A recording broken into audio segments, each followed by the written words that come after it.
Hello दोस्तों, veterans नमस्कार। आज मैंने बहुत सारे कटआउट लगा रखे हैं यहाँ पर और वो मेरे कमेंट्स हैं मेरे व्यूअर्स के। तो एक तो वो जो ऑनरेरी नायब सदर का जो केस चला हुआ है दिल्ली एफटी में, उसके बारे में है। तो कुछ डाउट्स हैं हमारे जो पेंशनर्स हैं ऑनरेरी नायब सदर, तो उनके बारे में बताऊंगा।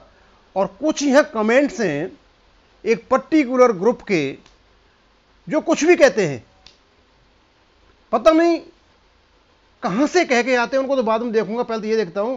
करम Singh ji, sir ji, I am honorary Naib Subedar Karam Singh, group Y, but I am physically unfit and unable to go to AFT.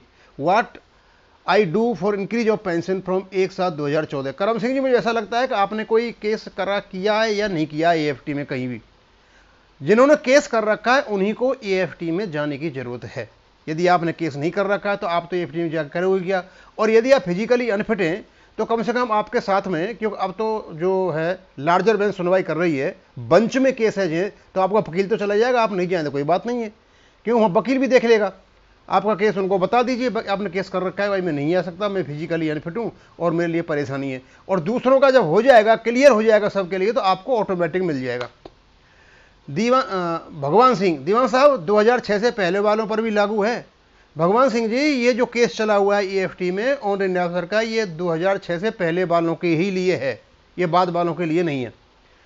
Satveer Singh Yadav, sir circular 631 के अनुसार 2020 में 2,33,000 मिला था, लेकिन मैं डिसेबिलिटी पेंशन भी लेता हूं, उसका एरियर मिलेगा क्या, बताएं। रिप्लाई प्लीज, कॉन्टैक्ट नंबर भेजो। सतवीर सिंह जी, ऐसा है, यदि आप डिसेबिलिटी पेंशन लेते हो तो आपकी जो बेसिक पे है, यदि आपकी, क्यों 50% से तो आजकल किसी का है नहीं, जितनी आपकी बेसिक पे है उसका 30% निकालोगे तो आपकी 50% डिसेबिलिटी हो जाएगी, 45% निकालोगे तो 75% हो जाएगी, और 60% निकालोगे तो आपके 100% हो जाएगी। अब जितनी परसेंट आपकी डिसेबिलिटी है, कम से कम समझ लीजिए कि मान लीजिए 50% है आपकी, तो अपनी बेसिक पे का 45% निकाल लो और उसको अपनी बेसिक पे में जोड़ लो, उस पर आपको डीए मिलेगा और वही आपका पैसा होगा सारा का सारा। एक रवि शंकर द्विवेदी, दीवान सर जय हिंद, ऑनरेरी सूबेदार को भी हक मिलेगा या नहीं। मैं ऑनरेरी सूबेदार के बारे में बताना चाहता हूं कि ऑनरेरी नायक, ऑनरेरी हवलदार, ऑनरेरी सूबेदार मेजर, अभी आपके बारे में कोई बात कहीं नहीं चली हुई है। केवल ऑनरेरी नायब सदर का ही चला हुआ है, जिनको रेगुलर नायब सदर के बराबर दे रखा है। आप या जब तक दूसरों के भरोसे रहोगे तो कुछ नहीं होगा। और यदि आप चाहते हो कि हाँ हमको को मिले, तो आप एएफटी में वकीलों से बात करो, क्योंकि आपके लिए एक आधार मिल चुका है। जब ऑनरेरी नायब सदर को रेगुलर नायब सदर पेंशन मिल रही है तो आपका भी हक बनता है सबका। यदि आप ऐसे पूछते रहोगे तो कोई नहीं पूछने वाला है। और बिल्कुल जंतर मंतर के भरोसे तो बिल्कुल ही मत रहना, वहाँ कुछ नहीं होता। वहाँ केवल और केवल लोगों को गुमराह किया जा रहा है और मनी कलेक्शन हो रहा है।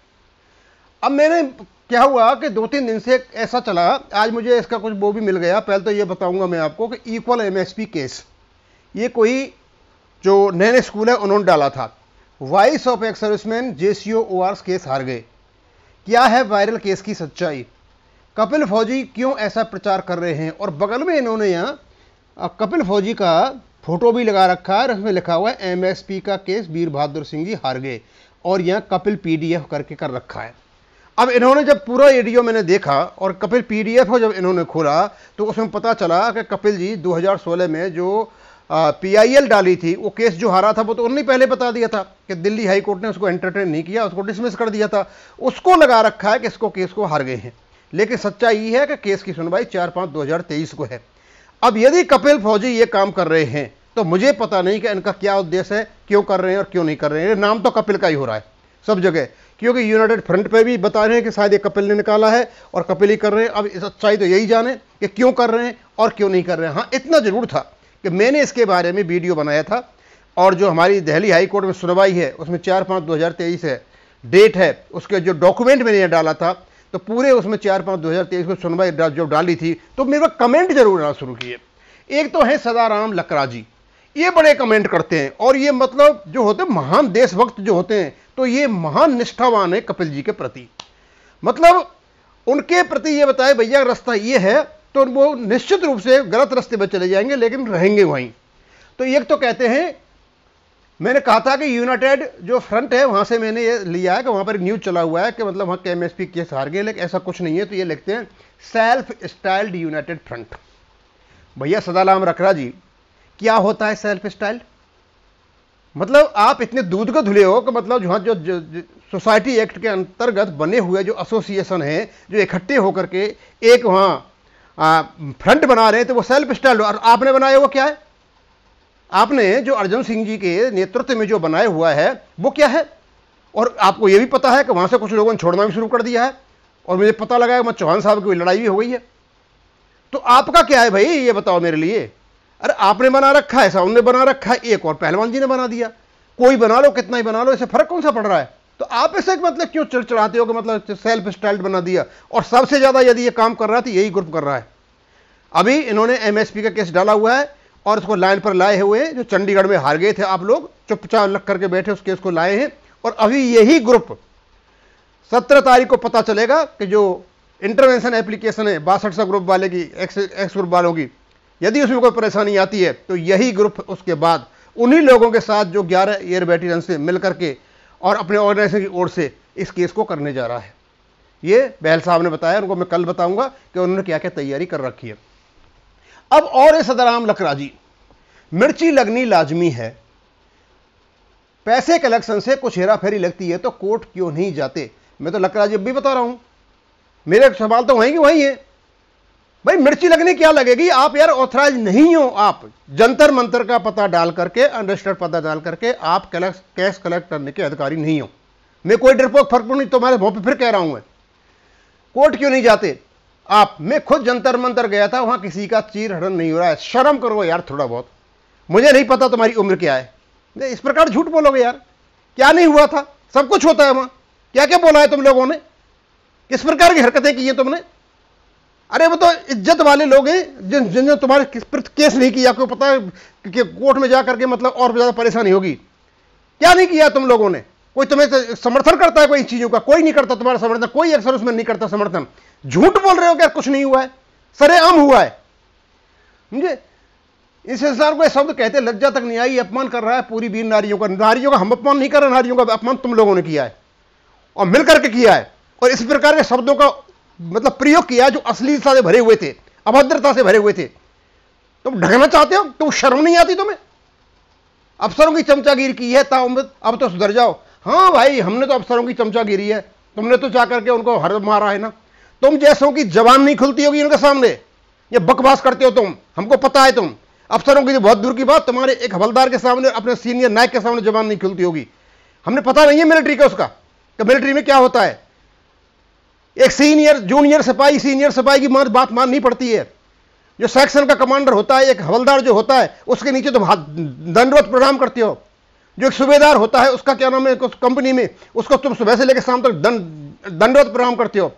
कंपनी कमांडर के साथ तो तुम्हारी हिम्मत नहीं होती जाकर को तुम्हारी इंटरव्यू हो जाए। समझे? तुम सीईओ की बात करोगे, तो अफसरों की बात करोगे। हमें पता नहीं है आर्मी के सिस्टम का।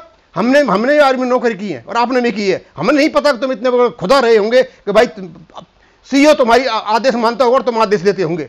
यहां आकर के मतलब फ्री हो गए तो मतलब इतनी आजादी हो गई कि मतलब कुछ भी पकोगे। श्री रामचंद्रा, काइंडली यूट्यूब पर वीडियो बनाना बंद करें और किसी पर वीडियो बना, इधर उधर की बातों पर वीडियो बनाकर गुमराह ना करें। वाह श्री राम जी चंद्र वाह। मतलब तुम गुमराह करोगे, एमएसपी का केस डिसमिस हो गया। झूठ बोलोगे, तुमको झूठ बोलने दिया जाए।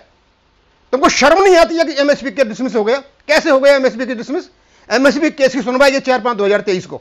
आगे क्या होता है उसमें हारते जीतते बाद में पता चलेगा। तुम्हें इतनी हिम्मत है तो ये बताओ ना कि तुम चंडीगढ़ में केस हार करके बैठे हुए थे। मेरा सवाल वहीं की वहीं है। तुम झूठ बोलते हो, गुमराह करते हो और दूसरों को तो उल्टी सीधे किसी को जयचंद कहते हो, किसी तुम मीडिया पर कहते हो, किसी को तुम कुछ कहते हो, किसी को तुम कुछ कहते हो।